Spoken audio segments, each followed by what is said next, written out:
সংঘাত চড়ছেই। এবার কেন্দ্রবিন্দুতে কমিশনের বাংলার বাড়ি নিয়ে নির্দেশিকা এবং 7 জন এইআরওকে সাসপেনশনের নির্দেশ। এখন রাজ্য কি করবে? সেই রাজ্য সরকারের বিরুদ্ধে স্লোগান তুলে চাকরি চেয়ে এদিনই আবার রাস্তায় নামলেন প্রাথমিক উচ্চ প্রাথমিকের চাকরি প্রার্থীরা। আবার অন্যদিকে তুমুল ভিড় চোখে পড়লো বেকার ভাতার জন্য লাইনে। আমি এই নিয়ে আমার অতিথিদের কাছে আসবো, আলোচনা শুরু করব, কিন্তু তার আগে এইটা আপনাদের সামনে দেখাতে চাইবো সব থেকে বেশি বিতর্ক যে নির্দেশিকা নিয়ে হচ্ছে। কমিশনের যে ব্যাখ্যা সংক্রান্ত নির্দেশিকায় বাংলার বাড়ির উল্লেখ রয়েছে, প্রধানমন্ত্রী আবাস যোজনা গ্রামীণের উল্লেখ রয়েছে, ইন্দিরা আবাস যোজনার নথির প্রসঙ্গের উল্লেখ রয়েছে, কিন্তু রয়েছে কি তাতে? কেন এত বিতর্ক? এই প্রতিবেদনে দেখুন। এসআইআর এর শুনানি পর্ব শেষ হয়েছে ইতিমধ্যেই। 28 ফেব্রুয়ারি চূড়ান্ত ভোটার তালিকা প্রকাশ হবার কথা। শুনানি পর্বে প্রামাণ্য নথি হিসেবে অনেকেই জমা দিয়েছেন সরকারি প্রকল্পের বাড়ির কাগজ, কিন্তু এই নিয়ে এবার স্পষ্ট নির্দেশিকা এলো জাতীয় নির্বাচন কমিশনের। নির্বাচন কমিশন জানিয়ে দিল, বাংলার বাড়ি প্রকল্পের নথি এসআইআর এর জন্য গ্রহণযোগ্য নয়। এমনকি প্রধানমন্ত্রী আবাস যোজনা, ইন্দিরা আবাস যোজনার নথিও গ্রহণ করবে না নির্বাচন কমিশন। এইসব নথি প্রামাণ্য হিসেবে বিবেচনা করা হবে কিনা তা নিয়ে সিইওর প্রশ্নের উত্তরে দেওয়া চিঠিতে জাতীয় নির্বাচন কমিশন জানিয়েছে, 27 অক্টোবর নির্বাচন কমিশন এসআইআর সংক্রান্ত যে নির্দেশিকা দিয়েছিল তাতে জমি বা বাড়ির সরকারি শংসাপত্রের উল্লেখ ছিল। সোমবার জাতীয় নির্বাচন কমিশনের তরফে চিঠিতে বলা হয়েছে, প্রধানমন্ত্রী আবাস যোজনা, ইন্দিরা আবাস যোজনা, বাংলার বাড়ি প্রকল্পের আর্থিক সহায়তার অনুমোদনের নথি গ্রহণযোগ্য নয়। সুপ্রিম কোর্টের রায়েও এই নথিগুলির কথা বলা হয়নি।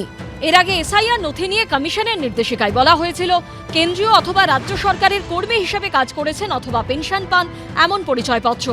1987 সালের 1 জুলাইয়ের আগে ব্যাংক, পোস্ট অফিস, এলআইসি, স্থানীয় প্রশাসনের দেওয়া যে কোনো নথি, বার্থ সার্টিফিকেট, পাসপোর্ট, মাধ্যমিক বা তারপরে শিক্ষাগত যোগ্যতা সার্টিফিকেট, রাজ্য সরকারের উপযুক্ত কর্তৃপক্ষের দেওয়া বাসস্থানের শংসাপত্র, ফরেস্ট রাইট সার্টিফিকেট, জাতিগত শংসাপত্র, কোনো নাগরিকের ন্যাশনাল রেজিস্টার, স্থানীয় প্রশাসনের দেওয়া পারিবারিক রেজিস্টার, জমি অথবা বাড়ির দলিল।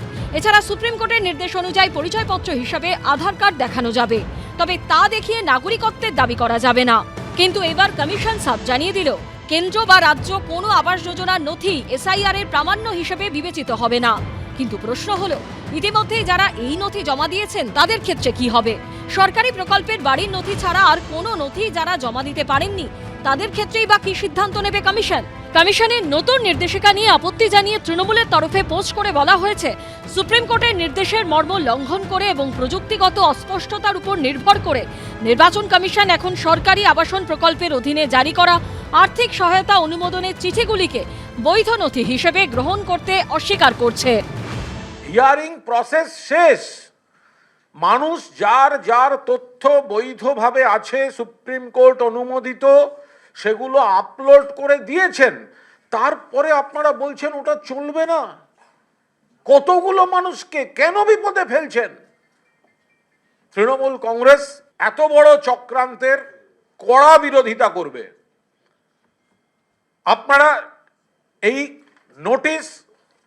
নোটিশ অনৈতিক এবং অবৈধ। এসআইআর এর মূল যে বিষয় সেটা তো ইলেকশন কমিশন ঠিক করে, একটা আইনের বলে। সেই আইন হচ্ছে পিপলস রিপ্রেজেন্টেটিভ অ্যাক্ট।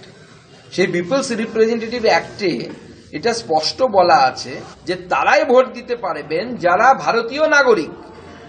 এবার এই যে ডকুমেন্টগুলোর কথা বলছেন, এই কোনোটাই ভারতীয় নাগরিকত্বের প্রমাণ নয়, সেই জন্য হচ্ছে না। আর এরই মধ্যে নির্বাচন কমিশন সূত্রে খবর, শনিবার পর্যন্ত এ রাজ্যে 1,63,000 ভোটারের নাম তালিকা থেকে বাদ গেছে। অন্যদিকে শুনানিতে হাজিরা দেননি 4,98,000 ভোটার। রুমা পালের রিপোর্ট, এবিপি আনন্দ। আমার হাতে হচ্ছে ইলেকশন কমিশন অফ ইন্ডিয়ার এই চিঠি, যেখানে সম্পূর্ণ আপনারা দেখতে পারবেন লেখা আছে ডেটেড 16 ফেব্রুয়ারি। আপনারা জানেন যে 14 তারিখে এসআইআর এর শুনানি শেষ হয়ে গেছে। এইখানে প্রশ্ন, তাহলে এই ব্যাখ্যা সংক্রান্ত চিঠির গুরুত্ব কি রইল? তাহলে যারা একমাত্র নথি হিসাবে এইটা জমা দিয়েছেন, অর্থাৎ এই ফিনান্সিয়াল অ্যাসিস্ট্যান্স স্যাংশন লেটার, তাদের ক্ষেত্রে কি হবে? সংখ্যাটা কত? আবার কি তাদের ডেকে পাঠানো হবে? অর্থাৎ বিমল দা, তার মানে এই চিঠির কি গুরুত্ব রইল যেমন প্রশ্ন, পাশাপাশি আবার কত মানুষকে ভোগান্তির হয়রানির মধ্যে যেতে হবে, এই প্রশ্নটা আজকের দিনে ফের বড় হয়ে দাঁড়াচ্ছে। না, এখানে কতগুলো বিষয় স্পষ্ট। নির্বাচন কমিশন পরিষ্কার দেখতে চাইবে যে কোন নথি বৈধ, কোন নথি বৈধ নয়। সেটা নির্বাচন কমিশনের এখতিয়ার। একমাত্র সেক্ষেত্রে সুপ্রিম কোর্টে প্রশ্ন করা যেতে পারে, সুপ্রিম কোর্ট সে ব্যাপারে ব্যাখ্যা দেবে। বলেইছে পশ্চিমবঙ্গের শাসক দল সুপ্রিম কোর্টে যাবে, সুপ্রিম কোর্ট নাকি থাপ্পড় দেবে, তা সুপ্রিম কোর্ট থাপ্পড় দেবে কি গুঁতো মারবে, যাক সুপ্রিম কোর্টে, অসুবিধা কিছু নেই। আমাদের বক্তব্য পরিষ্কার, সেটা হচ্ছে এই সুপ্রিম যখনই নির্বাচন কমিশন, প্রশ্নটা হচ্ছে সুপ্রিম কোর্টে বারবার যাওয়ার রাস্তা তার মানে কমিশনই করে দিচ্ছে, কমিশনের একের পর এক সিদ্ধান্ত এবং এত দীর্ঘসূত্রিতা যার জন্য বারবার সর্বোচ্চ আদালতে যেতে হচ্ছে। নির্বাচন কমিশন যখন কতগুলো সিদ্ধান্ত নেয়, ডেফিনেটলি সেই সিদ্ধান্ত তারা কতগুলো প্রেক্ষাপটে নেয়, সেটা বৈধ কিনা সেটা একমাত্র ঠিক করতে পারে সুপ্রিম কোর্ট। বৈধতা অবৈধতার প্রশ্ন নয়, আপনি ব্যাখ্যাটা ক্ল্যারিফিকেশনটা দিচ্ছেন এসআইআর এর হিয়ারিংটা শেষ হয়ে যাওয়ার পর। প্রশ্নটা বৈধ অবৈধ তার এসআইআর শেষ হওয়ার পরে যদি এটা দিয়ে থাকে, যদি কোনো বৈধ নাগরিক থাকে, সে যদি হ্যারাস্ট হয়, ডেফিনেটলি নির্বাচন কমিশনের দায়িত্ব তার নাম তোলার, কিন্তু কোন নথি গ্রহণযোগ্য কি গ্রহণযোগ্য নয় সেটাও ঠিক করতে পারে নির্বাচন কমিশন। আর সবচেয়ে বড় কথা, আমি আবার আপনার সঙ্গে সম্পূর্ণ একমত, সেটা একমাত্র নির্বাচন কমিশন ঠিক করতে পারে, কিন্তু তার জন্য অনন্তকাল তো অপেক্ষা করাতে পারে না সাধারণ মানুষকে। না, অবশ্যই অপেক্ষা করতে পারে না, অনন্তকাল কোথায় অপেক্ষা হবে, খুব সামনেই তো ফাইনাল ইয়ে বেরিয়ে যাবে। আর সবচেয়ে বড় কথা, নির্বাচন কমিশন কিন্তু বারবার একটা কথা বলেছে, একটাও বৈধ লোকের নাম যেন বাদ না যায়, বারবার আগের দিনও বলেছে একটাও বৈধ লোকের নাম বাদ না যায়। আমাদেরও বক্তব্য, একটাও বৈধ লোকের নাম যেন বাদ না যায়, একটাও অবৈধ লোকের নাম যেন না থাকে। আর একটা কথা বলি, সেটা হচ্ছে যখন নির্বাচন কমিশন কিছু ডকুমেন্ট চাইলো, মনে আছে পঞ্চায়েত বা পুরসভাতে লাইন পড়ে গিয়েছিল, 70 বছরের লোক গিয়ে তার বার্থ সার্টিফিকেট চাইছিল, ডোমিসাইল সার্টিফিকেট চাইছিল, এ রাজ্যে বার্থ সার্টিফিকেট ডোমিসাইল সার্টিফিকেট নিয়ে কি কাণ্ড হয়েছে, ঠিকঠাক খতিয়ে দেখলে অনেক কিছু ধরা পড়বে। অর্থাৎ এই পশ্চিম বাংলা হচ্ছে জালিয়াতদের জায়গা, এই জালিয়াতদের জায়গা বানিয়েছে পশ্চিমবঙ্গের শাসক দল, যেটা নির্বাচন কমিশনের এই এসআইআর এর মূল লক্ষ্য বৈধ যেন বাদ না যায়, অবৈধ যেন ঠাঁই না পায়, কিন্তু তার জন্য সাধারণ মানুষকে এতটা ভোগান্তির মধ্যে পড়তে হবে কেন?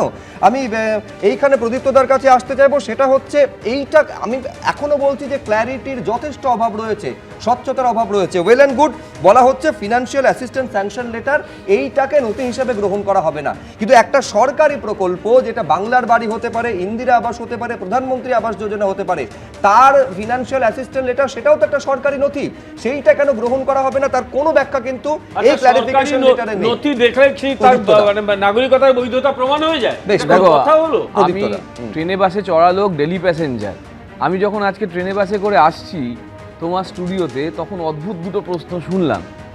জিজ্ঞেস করছে তার মানে কি সরকার বিদেশি বা অনুপ্রবেশদের প্রধানমন্ত্রী আবাস যোজনার বাড়ি দিয়েছে? অনুপ্রবেশকারীদের প্রধানমন্ত্রী আবাস যোজনা দিয়ে দিল? বাপরে বাপ, বাংলার বাড়ি নিয়ে বিতর্ক ওরা করতে পারে, ইন্দিরা আবাস যোজনা অনেক আগের, কিন্তু এই যে প্রধানমন্ত্রী আবাস যোজনা, এর কাগজ বৈধ নয়। 16/2/26 16/2/26 আজকের ডেটে যেখানে বলছে বৈধ নয়, এদিকে 14 তারিখের ডেট চলে গেছে 14 তারিখের ডেট। তার মানে মানুষকে কিভাবে হয়রানি করার প্রক্রিয়া রেখেছে। কি বলছে 27/10/25-এর অর্ডারে? 27/10/25-এর অর্ডারে বলছে any land or house allotment certificate by government, any land oblique house allotment certificate by government। তাহলে এই যে পিএম আবাস যোজনা, এই প্রধানমন্ত্রী আবাস যোজনা ল্যান্ড মানে হাউস অ্যালটমেন্ট নয়, এটা হাউস অ্যালটমেন্ট বলছে না, সরকার তো বাড়ি করে দিচ্ছে। তার মানে আমরা এখন থেকে যেমন ওই বিভিন্ন সময় ট্রান্সলেটার খুঁজে পাওয়া যায় না বলে নানান বিতর্ক হয়েছিল না, এটাও কি সেরকম একটা ট্রান্সলেটার লাগবে নাকি ইলেকশন কমিশনের, যে কোনো একটা বিশেষ এআই দিয়ে যখন ব্যাখ্যা বিশ্লেষণ হচ্ছে না, আবার আরেকটা ব্যাখ্যা বিশ্লেষণের জন্য লোক লাগবে, আবার 19/1/26-এ সুপ্রিম কোর্ট ওই অর্ডারই দিল, তাহলে সুপ্রিম কোর্টের অর্ডারের ব্যাখ্যার জন্য এদের আর একটা লোক লাগবে। মাধ্যমিকের অ্যাডমিট কার্ড মনে আছে তোমাদের, সেই মাধ্যমিকের অ্যাডমিট কার্ডের জন্য একটা চিঠি হয়েছিল, আবার সুপ্রিম কোর্টে যেতে হয়েছিল। তাহলে কারা সুপ্রিম কোর্টের রাস্তা খুলে? প্রধানমন্ত্রী আবাস যোজনায় কে বাড়ি পাবে কি পাবে না, সেই কাগজপত্রগুলো কি প্রধানমন্ত্রীর দপ্তর ঠিক করে না রাজ্য ঠিক করে? আমি জানতে চাই। আমি এখানে বিশ্বনাথ চক্রবর্তীর কাছে আসবো। আমি আবার বলছি, বিশ্বনাথদা, এই দীর্ঘসূত্রিতার অভিযোগটা বারে বারে আসে, কিন্তু তার আগে আমি দর্শকদের জানাতে চাইবো, এই প্রথম 7 জন AERO তাদের সরাসরি চাকরি থেকেই সাসপেন্ড করা হলো। আবার বলছি, সরাসরি চাকরি থেকে সাসপেন্ড করা হলো এসআইআর এ অনিয়মের অভিযোগে। সরাসরি চাকরি থেকে 7 জন AERO-কে সাসপেন্ড করা হলো। 13টি রাজ্যে আপনারা জানেন এসআইআর চলছে, এই প্রথম সরাসরি সরকারি আধিকারিক সাসপেন্ড হলো। নথি যাচাইয়ে ক্ষমতার অপব্যবহার সহ একগুচ্ছ অভিযোগ এবং চাকরি থেকে তাদের সাসপেন্ড করে দেওয়া হলো। রুমা পাল আমাদের প্রতিনিধি আরো বিস্তারিত এই নিয়ে বলবেন। রুমা, দেখো, কমিশন জানাচ্ছে যে এই যে সাসপেন্ড হয়েছে সেটা কিন্তু সরাসরি চাকরি থেকে সাসপেন্ড হয়েছে এবং এটা সুপ্রিম কোর্টের রায় রয়েছে। জানানো হচ্ছে যে 93 সালে একটা মামলা হয়েছিল, সেটা 2000 সালে সেটা সুপ্রিম কোর্টের রায় হয়। ডিওপিটি এবং সমস্ত স্টেট গভর্নমেন্ট এবং কেন্দ্রের তরফে একটা ইসিআই সঙ্গে চুক্তি হয়েছিল সেই সময়। সেই চুক্তি অনুযায়ী ইসিআই কিন্তু ডাইরেক্ট এরকম ধরনের সাসপেন্ড করতে পারে বলে বলা হচ্ছে এবং সেক্ষেত্রে এই যে 7 জন এইআরও ক্ষেত্রে যে সাসপেনশনের কথা বলা হচ্ছে সেটা কিন্তু ডাইরেক্ট ইসিআই করেছে।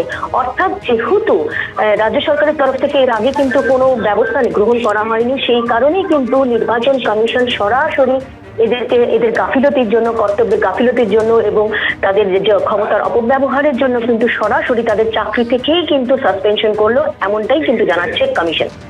আমি এইখানে একবার তাদের কোন কোন পদে তারা রয়েছেন আমি দর্শকদের একটু জানিয়ে দিই, তারপর বিশ্বনাথ চক্রবর্তীর কাছে আসবো। যেমন শেফাউর রহমান, ইনি শামশেরগঞ্জের কৃষি দপ্তরের সহকারী পরিচালক ছিলেন। নীতিশ দাস, ইনি ফারাক্কা রাজস্ব কর্মকর্তা। ডালিয়া রায়চৌধুরী, ইনি জলপাইগুড়ির ময়নাগুড়ির মহিলা উন্নয়ন আধিকারিক। শেখ মুর্শিদ আলম, সুতি ব্লকের মুর্শিদাবাদে তিনি এডিএ। সত্যজিৎ দাস, ইনি যুগ্ম বিডিও। জয়দীপ কুন্ডু এফইও এবং দেবাশিস বিশ্বাস, ইনিও হচ্ছেন যুগ্ম বিডিও। এই প্রথম একেবারে ক্ষমতার প্রয়োগ করলো বিশ্বনাথ দা বা জাতীয় নির্বাচন কমিশন এবং চাকরি থেকে সাসপেন্ড করা হলো। দেখো, অনেক দেরিতে আমি মনে করি যে মরার আগে হরির নামের মতো যখন অভিযোগগুলো আসছিল, ইলেকশন কমিশন নিজেই বলছিল যে খবরের কাগজ আপলোড করে দেওয়া হয়েছে ডকুমেন্টেশন হিসাবে, কখনো বলা হয়েছে যে সাদা কাগজ আপলোড করে দেওয়া হয়েছে। সরাসরি ডিএমদের বলেছে ইলেকশন কমিশন। যখন 6800 বুথে একজনও মৃতের নাম পাওয়া যায়নি, যখন একাধিক ব্লক দখল করে বলা যায় যে ডকুমেন্টেশন করা হয়েছে, তখন কিন্তু ইলেকশন কমিশন কোনো ব্যবস্থা নেয়নি। এমনকি এসআইআর শুরুর একেবারে পর্বে যখন বারুইপুরে এআরও অ্যাসিস্ট্যান্ট এআরও সমেত 2জন ডাটা এন্ট্রি অপারেটর, তাদের বিরুদ্ধে ব্যবস্থা নেওয়ার কথা বলেছে রাজ্য সরকার। এই যে বারুইপুর পূর্ব এবং ময়না, এদের ক্ষেত্রে তো 2জন ইআরও এবং এইআরওর ক্ষেত্রে কাল পর্যন্ত ডেডলাইন আছে। একেবারে আমি প্রশ্ন হচ্ছে যে মানে ইলেকশন কমিশন তখন তো প্লেইং টু গ্যালারি করেছে। আমার প্রশ্নটা হচ্ছে যে দেখো, যারা ডেমোক্রেসি নিয়ে খেলে, সে যদি একজন প্রিসাইডিং অফিসার যদি ফলস ভোট দিতে এনকারেজ করে, একজন এআরও যদি তার মনমতি মতন যদি 11 জন অ্যাসিস্ট্যান্ট এআরও নিয়োগ করে, 1 লক্ষ শুনানি করেছে একজন এআরও। বসিরহাটের একজন অফিসারের বিরুদ্ধে সিরিয়াস অভিযোগ। এগুলো দিনের পর দিন যখন ঘটেছে, আমাদের ইলেকশন কমিশনার গণেশ কুমার কি করেছেন? Playing two gallery. এটা তরজা হয়েছে। আমরা টম অ্যান্ড জেরির মতন দেখেছি যে ইলেকশন কমিশন আর রাজ্য সরকার একেবারে এই যে 7 জন এইআরওকে একেবারে চাকরি থেকে সাসপেন্ড করা হলো কলতান, এইবার তাহলে এই সম্ভাবনাটা জোরালো হচ্ছে আগামী কালকের মধ্যে এইআরওদের ক্ষেত্রে যদি এফআইআর করার মতন রাস্তায় রাজ্য সরকার না হাঁটে, সেক্ষেত্রেও এই সমান ক্ষমতার প্রয়োগ জাতীয় নির্বাচন কমিশন করবে। তো জাতীয় নির্বাচন কমিশনার এখন এটা কেন প্রয়োগ করছেন, এতদিন কেন করেননি, যে কথাটা বিশ্বনাথ দা বলছিলেন, এটা খুব প্রয়োজনীয় প্রশ্ন হয়ে দাঁড়াচ্ছে। যে যখন গোটা কাজটা শেষ হয়ে গেল আর 2 দিন বাদে লিস্ট বেরিয়ে যাবে, শুরুর দিকে যদি এই কাজটা তারা করতে পারতেন, তাহলে যে ইআরওরা বা তারা যারা আছেন তৃণমূলের লোকজন ইত্যাদি, তারা ওখানে যে গাফিলতি, যে গণ্ডগোল ইত্যাদি করেছেন, তাহলে তারা শুরুতে সতর্ক হয়ে যেত যে এই ঘটনাটা ঘটছে, তাহলে ভবিষ্যতে সতর্ক থাকতে হবে। আর তো সতর্কতার ব্যাপার নেই, যার যা কাজ করার ছিল সেই কাজ তাদের করা হয়ে গেল। যার ডোমিসাইলটা ওখানে ঢুকিয়ে দেওয়ার দরকার ছিল তিনি ওটা করে দিতে পারলেন, যিনি হচ্ছে যে অন্য কোনো গণ্ডগোল করার ছিল করে দিতে পারলেন। গোটা কাজ শেষ হয়ে যাওয়ার পর যদি আজকে এই কাজটা করা হচ্ছে, এর বিরুদ্ধে আবার কোথাও কোনো মামলা হবে কিনা, স্যাটে যাওয়া যায় কিনা, কি কোর্টে যাওয়া যায় কিনা জানি না। এইআরওরা কোর্টে যেতে পারবেন, কিন্তু যে গরিব মানুষ তার নাম কোথায় থাকবে কি থাকবে না নিয়ে একটা আতঙ্ক তৈরি হচ্ছে। আর সবাই বলছেন চলে যান সুপ্রিম কোর্টে। গরিব মানুষের পক্ষে সুপ্রিম কোর্টে যাওয়া সম্ভব নাকি? তাহলে যারা এইসব পলিসি মেকিং করছেন তারা দুমদাম সুপ্রিম কোর্টে চলে যেতে পারেন বা কাউকে ইনস্টিগেট করতে পারেন সুপ্রিম কোর্টে যাওয়ার জন্য। কিন্তু যে গরিব মানুষ অসহায় অবস্থায় পড়ছে, আজকে এসআইআরের প্রক্রিয়া মানুষের দিকে পাবলিক এন্ডে শেষ হয়ে যাওয়ার পর যে সার্কুলার বেরোচ্ছে, তাহলে আমি যে কাগজটা দিয়ে দিলাম আমি তো নিজে মাধ্যমিকের সার্টিফিকেট দিয়েছি, তাহলে আজকে যদি আবার কাগজ আসতো যে না মাধ্যমিকের সার্টিফিকেটটা হবে না, উচ্চ মাধ্যমিকের সার্টিফিকেট দিতে হবে, কিন্তু তাহলে আমি কি করব? এইখানে রবীন্দ্রনাথ ভট্টাচার্যের কাছে আসবো। এটা তো হচ্ছে যে জাতীয় নির্বাচন কমিশন 7 জনকে চাকরি থেকে সাসপেন্ড করেছে, কিন্তু এই যে চিঠিটা সরাসরি মুখ্য সচিবকে দেওয়া হয়েছে এবং রাজ্যকে বলা হয়েছে ডিসিপ্লিনারি অ্যাকশন রাজ্যকে নিতে হবে এদের বিরুদ্ধে, রাজ্যের তরফে এখনো পর্যন্ত সেরকম ডিসিপ্লিনারি অ্যাকশন দৃষ্টান্তমূলক পদক্ষেপ নেওয়া হয়নি। দেখুন কিছুই হবে না। এই যে গোটা ঘটনাটা, তাতে কিছু মানুষ আরও সাংঘাতিকভাবে ক্ষুব্ধ হবে, আরও কিছু মানুষ হয়রানির মধ্যে পড়বে। এতগুলো অবজারভার, মাইক্রো অবজারভার মিলে 14 তারিখ পর্যন্ত তারা খুঁজে বের করতে পারলো না যে পিএম যোজনা বা রাজ্য সরকারি যোজনায় যে আবাস যোজনায় যে বাড়িগুলো দেওয়া হয়েছে সেগুলো সেই সার্টিফিকেট ভ্যালিড হবে না। তারা করেনি, ইচ্ছা করে করেনি, এতদিনে তারা জানালো। এবং তারাও কিন্তু ইলেকশন কমিশনের লোক, কি করছে ইলেকশন কমিশন আমি বুঝতে পারছি না। এটা কি গোটা ইলেকশন প্রক্রিয়াকে বানচাল করবার একটা প্রক্রিয়া নিয়ে আসছে? এতগুলো লোককে আজকে বলছে যে আমি এইটা দিতে পারবো না, এটা কি বলবো? এটা কি রসিকতা হচ্ছে? আজকে হিয়ারিং শেষ হয়ে গেছে, তুমি জমা নিলে কেন? যদি জমা নিয়েছিল, যদি ইআরও বিএলও তারা ভুল করে থাকে, অবজারভার, মাইক্রো অবজারভাররা তারা এতক্ষণ বসে বসে কি করছিল? সবটাই করেছে একটা ষড়যন্ত্র, এটা একটা চক্রান্ত চলছে। এই চক্রান্তের মূলে গিয়ে পৌঁছানো দরকার। একেবারে শুভেন্দু অধিকারী বলছেন যে এদের বিরুদ্ধে কমিশন চাইলে নিজের থেকে এফআইআর করতে পারে, কমিশন করবে কিনা এবং রাজ্য কি ব্যবস্থা নেবে নিঃসন্দেহে আমাদের সেদিকে নজর থাকবে। আর এবার রাজ্য জুড়ে যে ছবিটা আজকেও দেখা গিয়েছে গতকালকের মতন, সেইটা আপনাদের সামনে রাখবো। বেকার ভাতার ফর্মে বিলি হচ্ছে এবং তার জন্য দীর্ঘ লাইন, উপচে পড়া ভিড়ও কোথাও কোথাও লক্ষ্য করা যাচ্ছে। লাইনে দাঁড়িয়ে যারা রয়েছে তাদের মধ্যে বড় সংখ্যাতে রয়েছেন উচ্চশিক্ষিত বেকার যুবক যুবতীরা। একবার ছবিটা দেখুন। বেকারত্বের যন্ত্রণা, পরিস্থিতি বাধ্য করেছে এই লাইনে দাঁড়াতে। এই ভাতাটাতে কি ভবিষ্যৎ লাইফটা চলবে? কেউ স্নাতক, কেউ স্নাতকোত্তর, স্কুলে শিক্ষকতা করবেন বলে কেউ বিএড করেছিলেন, কেউ বা প্রাইমারি টিচার্সের জন্য ডিএলএড করেছেন, কিন্তু উচ্চশিক্ষিত হয়েও চাকরি নেই। রাজ্য সরকার বেকার ভাতা চালু করার পর এরা এখন আবেদনের লাইনে। যেমন ডোমকলের বাসিন্দা উদিতা সরকার, এমএসসি পাস। সোমবার যুবসাথী ক্যাম্পে হাজির হন তিনি। দিচ্ছে সরকার, নিচ্ছি, হাত খরচটা উঠবে আর কি। ডোমকলেরই বাসিন্দা নঈম মণ্ডল, এখনো চাকরি জোটেনি, তাই প্রতি মাসে 1,500 টাকা ভাতার জন্য আবেদন করেছেন। আমি এমএ পাস করেছি মুর্শিদাবাদ ইউনিভার্সিটি থেকে। এখন আপাতত কোনো চাকরি বাকরি নাই, কিছুটা হলেও যদি সংসারে সাহায্য হয়। মুর্শিদাবাদ থেকে দক্ষিণ 24 পরগনার কাকদ্বীপ, একই ছবি। বিশ্বজিৎ মান্না, ইংরেজিতে এমএ ফার্স্ট ক্লাস, কিন্তু এখনো বেকার। MA English first class. কি করেন এখন? Private tutor. এর আগে চাকরির পরীক্ষা দেননি? দিয়েছি, দিয়ে ক্লান্ত হয়ে পড়েছি, আর দিচ্ছি না এখন। যুবসাথী প্রকল্পের লাইনে দাঁড়িয়েছেন বিএসসি পাস, ডিএলএড করা এই যুবকও। 2009-এ পাস করেছিলাম বিএসসি, সেইখান থেকে পরীক্ষা দিয়ে আসছি, কিন্তু এখনো চাকরি পাইনি। খেটে এত পড়াশোনা করা, পরীক্ষায় ভালো ফল করা, কিন্তু তারপরেও বেকার, নো ভ্যাকেন্সি। সরকার মাসে 1,500 টাকা দিচ্ছে, টাকাটা খুব প্রয়োজন, কিন্তু বিবেকে বাঁধছে। তাই ছেলের জায়গায় লাইনে বাবা। বিবেকে লাগছে এই হচ্ছে যে লাইনে দাঁড়িয়ে এমএসসি বিএড করেছে, করে বাড়িতে বসে আছে আর টিউশনি করছে, চাকরি বাকরি পাচ্ছে না, যার ফলে যে যা পাওয়া যায় তাই।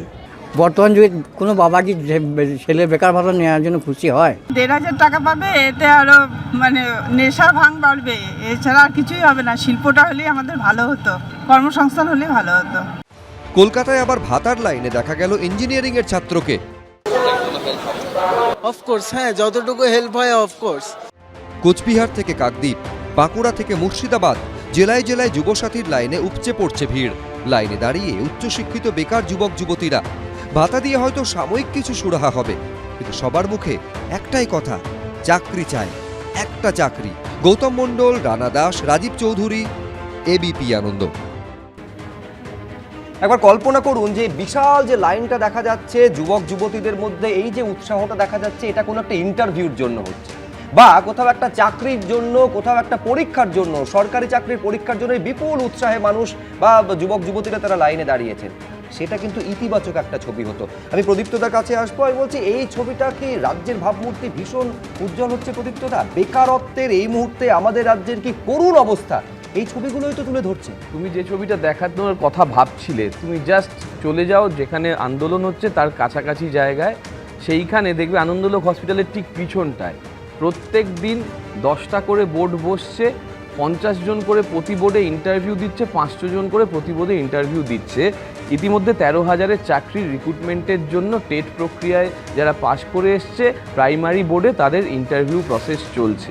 আমি তোমাকে স্ট্যাটিস্টিক্স দিয়ে দিচ্ছি, 2012 থেকে 26,000 সমানভাবে রাখা উচিত। বলে দিই যে বিপুল দুর্নীতির জন্য যেই 26,000 এখন কপাল চাপড়াচ্ছে, কি হবে তাদের? আদৌ সেই অন্ধকারের মাঝে কোনো আলোর দিশা দেখা যাবে কিনা এখনো তার কোনো উত্তর নেই। সমান গুরুত্ব দিয়ে সেটাকেও রাখা উচিত। উত্তর ইতিমধ্যে দিয়েছি, তুমি মানে আমাকে বলতে দিলে আমি পুরোটা বলতে পারি। 2012 থেকে 2025 1,15,000 প্রাইমারি রিক্রুটমেন্ট হয়েছে বা চলছে প্রক্রিয়া, 1,15,000। ঠিক একইভাবে 2012 থেকে 2025 এসএসসি আপার প্রাইমারি এবং মাদ্রাসার মাধ্যমে 1,20,000-এর বেশি রিক্রুটমেন্ট হয়েছে। যদি সংখ্যাটা টোটাল করো 2,35,000-এর বেশি রিক্রুটমেন্ট হয়েছে। দেখো, আমি যখন মাস্টার ডিগ্রি করি সালটা 2005, আমার সঙ্গে আরও 254 জনের বেশি পড়তেন। অধ্যাপক বা স্কুল মিলিয়ে সব মিলিয়ে চাকরি আমরা পেয়েছিলাম 34 বা 36 জন এক্স্যাক্টলি। স্যারেরা এখানে 2 জন আছেন, যারা 3 জন ইনফ্যাক্ট আছেন যারা দীর্ঘদিন ধরে অধ্যাপনা করেন। তাদের ন্যাকে একটা ডেটা সাবমিট করতে হয়, যে ডেটায় লেখা থাকে ক্রাইটেরিয়া 5 ছিল যে কতজন চাকরি পেয়েছে তোমার প্রতিষ্ঠান থেকে। সেটা একটা তথ্য সার্বিকভাবে পশ্চিমবঙ্গে তুলে ধরে যেতে পারে। তোমাকে আমি একটা ডেটা দিয়ে দিলাম, সোর্স অফ ডেটা।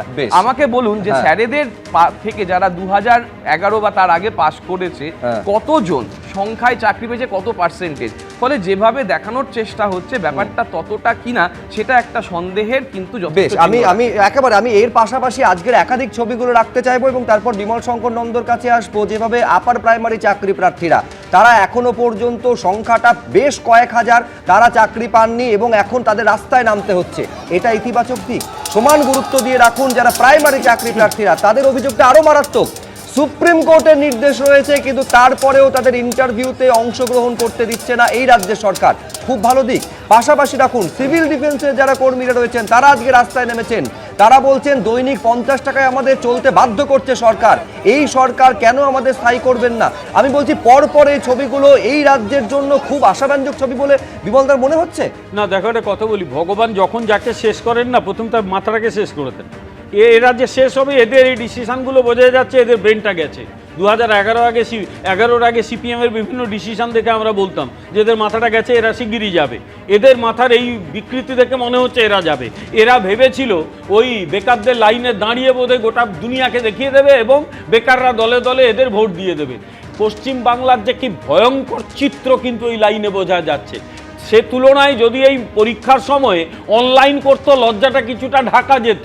এদের তো মস্তিষ্ক বিকৃতি ঘটেছে, ওপেনলি সব দেখিয়ে দিয়েছে, দেখো আমাদের কি অবস্থা। দেখো, একটা কথা বলি, শিক্ষিত মানুষ কোথায় যায়? বিশেষত বাঙালি, শিক্ষিত বাঙালি একটা কাজ করতে চায়, চাকরি করতে চায়, সে হোয়াইট কলার জব হোক বা প্রাইভেট কোম্পানিতে জব হোক, যাই হোক না কেন। পশ্চিমবাংলায় যেটা সবচেয়ে বেশি আঘাত খেয়েছে যে রাজ্য সরকার এই রিক্রুটমেন্ট সিস্টেমে এত বেশি দুর্নীতি ঢুকিয়ে দিয়েছে, মানুষ বিশ্বাসটাই হারিয়ে ফেলেছে। শুধু চাকরি সিস্টেমের ওপর নয়, আমি নিজে আজকে প্রায় 39 বছর অধ্যাপনা করছি, আমি কখনো দেখিনি কলেজ বিশ্ববিদ্যালয়গুলো এরকম ফাঁকা পড়ে থাকে। আগে আমাদের সময়ে রবিন, আমাদের সমসাময়িক কিছুটা, আমাদের 2-1জন হয়তো দিল্লি বা জেএনইউ পড়তে যেত। এখন গার্জেনরা যারা আমাদেরই বন্ধু বান্ধব, ছেলে মেয়েদের গ্র্যাজুয়েশন লেভেলেই এখানে পড়াচ্ছে না, হয় দিল্লি পাঠাচ্ছে, নইলে ব্যাঙ্গালোর পাঠাচ্ছে, মুম্বাই পাঠাচ্ছে, মেদিনীপুরের একটা বড় অংশ উড়িষ্যা পাঠিয়ে দিচ্ছে। কারণ একটাই, এই রাজ্যের শিক্ষা ব্যবস্থার প্রতি মানুষের একদম আস্থা চলে গেছে। এই সরকার যাবে 3 মাস পরে, কিন্তু এরা যে ক্ষতিটা করে গেল সেখান থেকেই এই রাজ্যের ভাবমূর্তি তৈরি করতে ইট উইল টেক টাইম, অনেক পরিশ্রম করতে হবে। আমি এখানে পলতানের কাছে আসতে যাবো, আমি সংখ্যাটা একবার বলি। সুপ্রিম কোর্টের নির্দেশ ভায়োলেট করছে এই রাজ্যের সরকার বলে অভিযোগ করছেন যারা প্রাইমারি টেট উত্তীর্ণ এবং এনআইওএস হচ্ছে অন্যতম বড় একটা প্রতিষ্ঠান যেখান থেকে এই ডিএলএড ডিগ্রিটা করা হয়। 3 মাসের মধ্যে 2025 সালে সুপ্রিম কোর্ট নির্দেশ দিয়েছিল বলে তারা দাবি করছেন। 1233 জন এখনো তাদের ইন্টারভিউতে পার্টিসিপেট করতে দেওয়া হচ্ছে না। 5,401 জন এরকম টেট উত্তীর্ণ রয়েছেন যারা আপার প্রাইমারি, তাদেরকে ইন্টারভিউতে অংশগ্রহণ করতে দেওয়া হচ্ছে না। সিভিল ডিফেন্সের কর্মীরা রয়েছেন, ফলে সংখ্যাটা এগুলো টুকরো টুকরো ছবি একসঙ্গে করলে এটা কিন্তু বিরাট বড় একটা সংখ্যা। কলতান, এর পাশাপাশি সমান গুরুত্ব দিয়ে বলতে হবে এই বেকার ভাতার জন্য যত সমালোচনা তোমরা করো না কেন, মানুষ কিন্তু উৎসাহ দেখাচ্ছেন। 1,500 টাকার জন্য হলো তারা কিন্তু লাইনে তারা দাঁড়াচ্ছেন। এই ভিড় কিন্তু গতকাল থেকে প্রতিদিন দেখা যাচ্ছে। সরকারি যে কোনো প্রকল্প ভাতা সেটা মানুষের অধিকার। আমরা সমালোচনা করেছি, এই তথ্য আপনি কোথায় পেলেন আমরা জানি না, কিন্তু কথাটা হচ্ছে কোনো একটা ভাতা আমি নিচ্ছি এবং একই সাথে তৃণমূলের নেতা ফেসবুকে লিখছেন যে আমি দেখছি বিজেপি সিপিএমের লোকেরাও ভাতার জন্য দাঁড়িয়েছে। মানে এই যে একটা নজর করে দেওয়া যে ওটা আমি দিচ্ছি তাহলে তোমরা এসে কেন নিচ্ছ, সরকারি প্রকল্পকে এই জায়গায় নামিয়ে আনছে তৃণমূল, ওরা নিজেরা কোথায় নেমে যাবে জানে। দ্বিতীয় কথা হচ্ছে এতক্ষণ সরকারি চাকরির আলোচনা হচ্ছে, সরকারি চাকরির ওপর মানুষের ভরসা কমে যাচ্ছে, সেটা দিনের আলোর মতো স্পষ্ট। আরে স্কুলই যদি বন্ধ হয়ে যাচ্ছে প্রাইমারি স্কুলে, তাহলে স্কুলের শিক্ষক কোথায় কাজ পেতে যাবেন? এটা যেমন একটা বাস্তব, উল্টো দিকে আরেকটা বাস্তব আছে। প্রতি বছর বিজনেস সামিটের নাম করে যে জিনিসটা হয়, বিভিন্ন বড় বড় ব্যবসায়ীরা আসেন, প্রচুর টাকা পয়সা খরচা করে হাজার হাজার কোটি টাকার বিনিয়োগের কথা ঘোষণা হয়। কটা ইট পড়ে আর কটা চাকরি হয় সেই বিজনেস সামিটগুলোতে, সেই চাকরিও যদি হতো তাহলে আজকে আপনি ওই যে দেখাচ্ছেন না যে ছেলে আসতে পারছে না বলে বাবা লজ্জায় এসছেন, আমি নিশ্চিত ওই ছেলেটির কাছে গিয়ে ওই বাবা বাড়িতে আরো 2-4টে কথা শুনবেন যে বাবা তোমাকে বারণ করলাম তারপরে তুমি টিভিতে মুখ কেন দেখালে। এই যে যন্ত্রণাটা, এইটা তৃণমূল বুঝতে পারছে না। ওই বেঙ্গল বিজনেস সামিটে কটা চাকরি হলো? যদি সেই চাকরি হতো তাহলে এই যন্ত্রণা তো নিতে হতো না। বলা হয়েছে 5 বছর বেকার ভাতা। আচ্ছা, 5 বছরের মধ্যে কি কি চাকরির সুযোগ হবে? আবার কটা বেঙ্গল সামিট হবে? আবার আদানি কবে আসবেন, কি ঘোষণা করবেন, তারপরে আবার কোথায় চলে যাবেন কেউ খুঁজে পাবে না। এই বাস্তবতা নিয়ে আজকে বাংলার মানুষ দাঁড়িয়ে রয়েছেন। এটা শুধু সরকারি চাকরি না, সরকারি বেসরকারি সব ক্ষেত্রে পশ্চিমবাংলা যে খাদের কিনারায় দাঁড়িয়ে রয়েছে, এটা তো এই চিত্র থেকে দিনের আলোর মতো স্পষ্ট। সাধারণ মানুষের যন্ত্রণার কথা, বেকারদের যন্ত্রণার কথা কলতান বলছিল। আমি আরেকটা এখানে ছবি দেখাবো যেখানে উচ্চ শিক্ষিতরা, কল্পনা করুন, যারা এমএতে ফার্স্ট ক্লাস পাচ্ছে, ইঞ্জিনিয়ারিং, এমনকি যারা একেবারে যারা চার্টার্ড অ্যাকাউন্টেন্সি নিয়ে পড়াশোনা করছে, তারা পর্যন্ত এই লাইনে দাঁড়াচ্ছেন। এইটা ছবি, এবং সমান সত্যি হচ্ছে চাকরি না পাওয়ার তাদের যন্ত্রণার ছবি। দেখুন, ভাতা দিয়ে সাময়িক চলবে, লং টার্মে তো এটা চলবে না। সরকারি প্রকল্প অনুযায়ী যেরকম প্রসেস হবে আমরা সেই অনুযায়ী বেনিফিটেড থাকবো। কেউ সরকারি চাকরির পরীক্ষার প্রস্তুতি নিচ্ছেন, কারোর ভরসা টিউশন, কিন্তু স্থায়ী চাকরি তো জোটেনি। তাই এদের সবারই ভরসা এখন রাজ্য সরকারের নতুন প্রকল্প বাংলা যুবসাথী। আপাতত আশা একটাই, অ্যাকাউন্টে মাসে মাসে 1,500 টাকা তো ঢুকবে। তাই সোমবার ক্যাম্পের দ্বিতীয় দিনেও কলকাতার 2 বিধানসভা কেন্দ্রে বেকার ভাতার ফর্ম নেওয়ার লম্বা লাইন। রানীকুঠিতে লম্বা লাইন, সাদার্ন অ্যাভিনিউতে ফর্ম দিলে। সোমবার সকালে কলকাতার রানীকুঠিতে গেট খুলতেই হুড়মুড়িয়ে ঢোকেন বাসিন্দারা। বেকার ভাতা থেকে লক্ষ্মীর ভান্ডারের কাউন্টারে দেখা যায় লম্বা লাইন। এদেরই একজন টালিগঞ্জ বিধানসভা এলাকার বাসিন্দা প্রীতম দত্ত। 2018 সালে স্নাতক পাশ করেছেন। সরকারি চাকরির প্রস্তুতি নেওয়ার সঙ্গে সঙ্গে টিউশন পড়ান। যুবসাথী প্রকল্পে সাহায্যের কথা স্বীকার করলেও স্থায়ী চাকরির দাবি জানাচ্ছেন তিনি। সাময়িক একটা হেল্প তো হবে, কর্মসংস্থান হোক এটাই চাইছি। কর্মসংস্থানে আরও ভ্যাকেন্সি আসুক, ভাতা দিয়ে সাময়িক চলবে, লং টার্মে তো এটা চলবে না। লং টার্মে চাকরির কোনো বিকল্প নেই। অ্যামাজন, ফ্লিপকার্টের ইনস্টলমেন্টের কাজ করেন শুভঙ্কর হোর। কাজ করলে আয়, না করলে কিচ্ছু নেই। এই অবস্থায় বেকার ভাতার লাইনে দাঁড়িয়েছেন তিনিও। আমাদের তো ফ্যামিলির এরকম কোনো ইনকাম নেই, আমি কাজ করলে পয়সা, না করলে নেই। তো এটা হলে আমার একটা ছোট্ট মেয়ে আছে, ওর একটা ভবিষ্যতের জন্য এটা কাজে লাগবে। চাকরি প্রার্থীদের পাশাপাশি ভাতার লাইনে দাঁড়িয়েছেন ইঞ্জিনিয়ারিং ছাত্র সাগ্নিক রায়। তার দাবি, হাত খরচ হিসেবে 1,500 টাকাই বা মন্দ কি? এটা কোনো হেল্প হবে? অফকোর্স, হ্যাঁ, যতটুকু হেল্প হয় অফকোর্স। কর্মসংস্থান তো চাইছি, এখন আসছে ওর যদি একটু খরচ ওঠে উঠবে।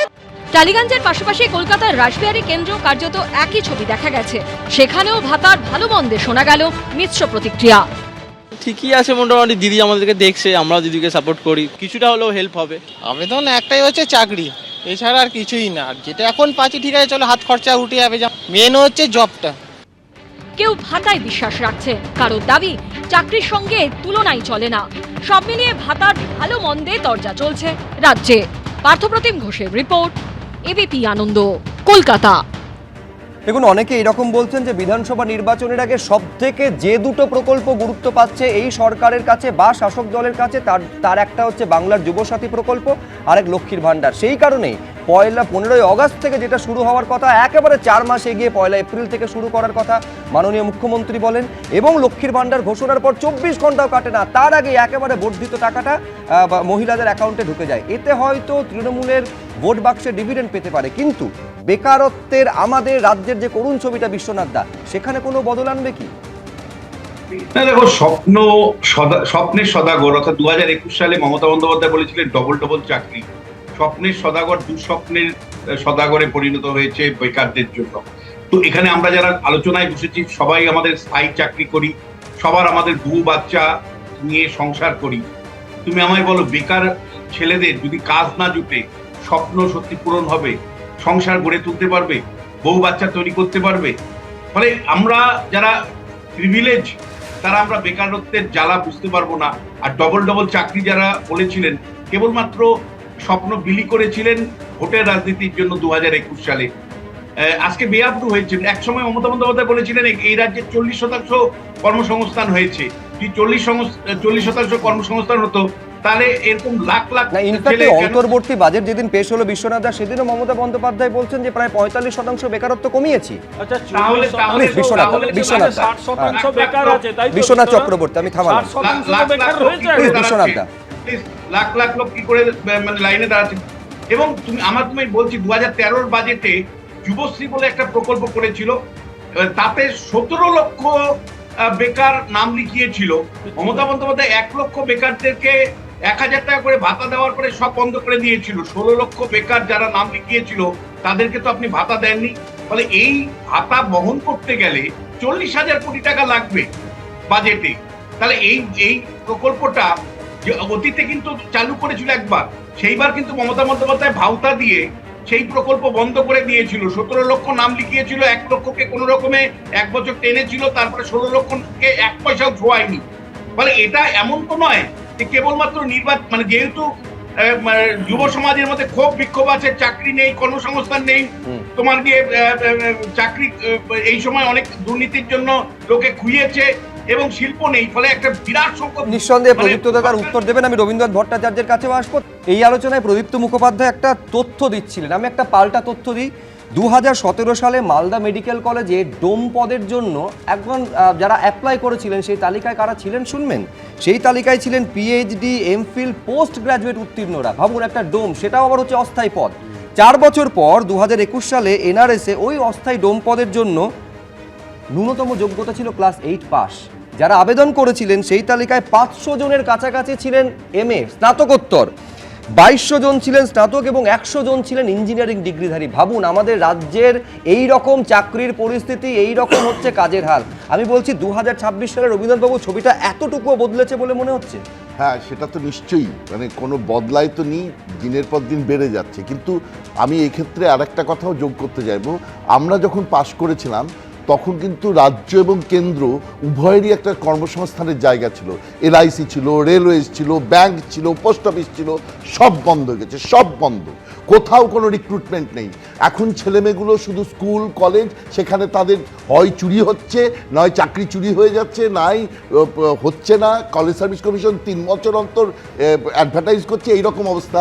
এতৎ সত্ত্বেও কিন্তু আমি বলছি এটা কিন্তু দেখতে হবে, মানে তথ্য ডেটা ম্যানিপুলেশন করেছে কিনা ওয়েস্ট বেঙ্গল গভর্নমেন্ট আমি জানি না, কিন্তু ওয়েস্ট বেঙ্গল লেবার ফোর্স গভর্নমেন্টের, মানে বিমলদের গভর্নমেন্টের periodic labour force survey for October December 2025 যেটা ইউনিয়ন গভর্নমেন্ট দিয়েছে, তাতে বলছে 4.8% যেটা অল ইন্ডিয়ার অ্যাভারেজ, সেখানে West Bengal average unemployment rate হচ্ছে 3.6 এবং 5th লোয়েস্ট আনএমপ্লয়েড স্টেট। অর্থাৎ এর আগে আছে গুজরাট, কর্ণাটক, ঝাড়খণ্ড ও মধ্যপ্রদেশ। শুধু এখন স্টেটের এলাকা ক্রমশ সংকুচিত হচ্ছে, সে জায়গায় প্রাইভেট এলাকা বাড়ার কথা সেই পরিমাণে পশ্চিমবঙ্গে বাড়ছে না। পশ্চিমবঙ্গে শুধু মৌ হচ্ছে, পশ্চিমবঙ্গে দুর্নীতি হচ্ছে, পশ্চিমবঙ্গের ডেভেলপমেন্টে কিছু হচ্ছে না। এইটা আমাদের কাছে সবচেয়ে মানে উদ্বেগের বিষয়। এবং এই যে 40,000 কোটি টাকা দেওয়া হচ্ছে, এতে কোনো স্কিল ডেভেলপমেন্ট হচ্ছে না, কোনো ক্যাপাবিলিটি ডেভেলপমেন্ট হচ্ছে না।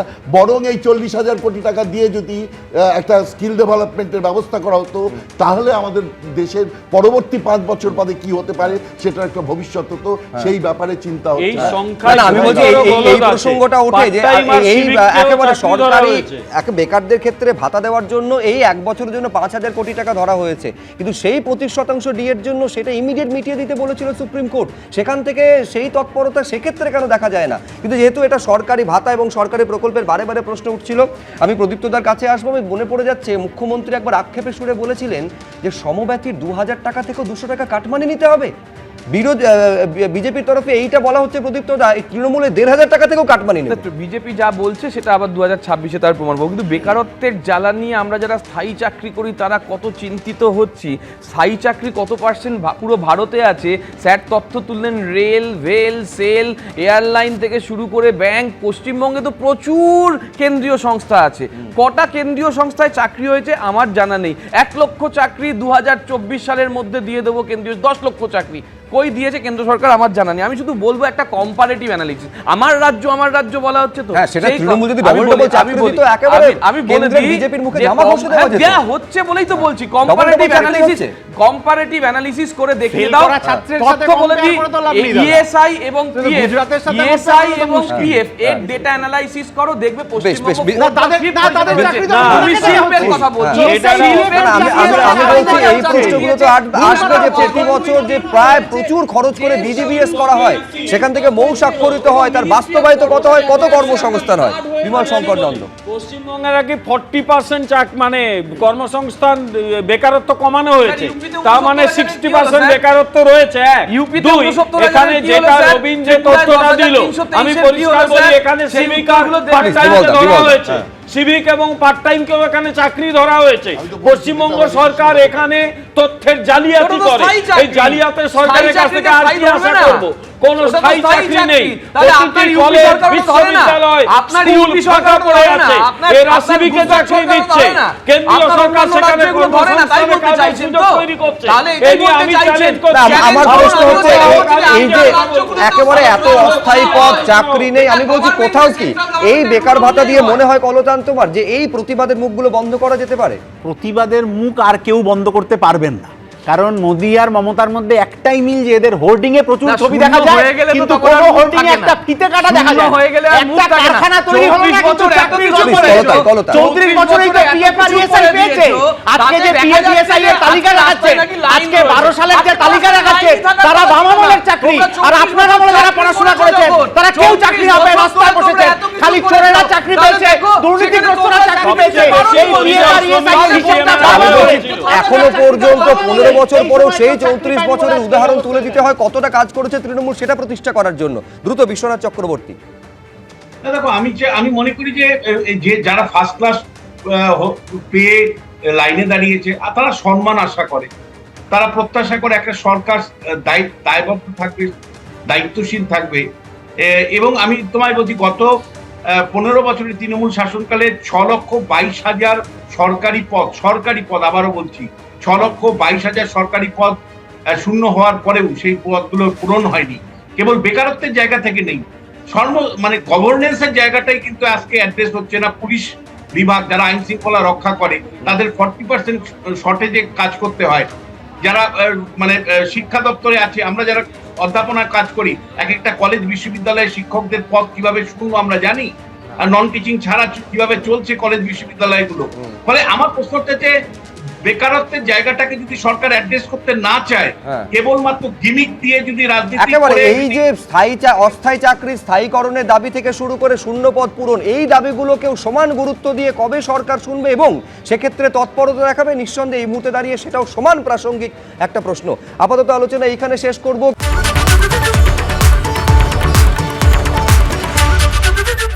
এবিপি আনন্দ, এগিয়ে থাকে, এগিয়ে রাখে।